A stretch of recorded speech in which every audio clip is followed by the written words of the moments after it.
শীতকালে একটা স্পেশাল খাবার কড়াইশুঁটির কচুরি। এটা বানানোর জন্য প্রথমে ময়দাটাকে সাদা তেল আর নুন দিয়ে মেখে আধ ঘন্টা রেখে দেব। এরপর মটরশুঁটি, কাঁচা লঙ্কা আর আদার একটা পেস্ট বানিয়ে নিয়ে কড়াইতে সাদা তেল গরম করে তাতে কালো জিরে ফোড়ন দিয়ে তার মধ্যে ওই পেস্টটা দিয়ে দেব। এরপর স্বাদ মতো নুন, চিনি আর ভাজা মশলা দিয়ে ভালোভাবে নেড়ে চেড়ে নেব যতক্ষণ না মটরশুঁটি থেকে পুরোপুরি জলটা শুকিয়ে যাচ্ছে। এরপর আর ময়দা থেকে এক একটা লিচি করে তার মধ্যে ওই পুরটা ভরে মুখটা আটকে দিতে হবে। লিচিগুলো একটু বড় বড়ই রাখবো।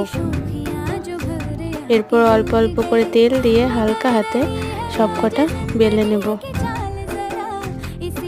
কড়াইতে সাদা তেল গরম করে কচুরিগুলো ছেড়ে দিয়ে উল্টে পাল্টে ভেজে নিলেই তৈরি গরম গরম কড়াইশুঁটির কচুরি।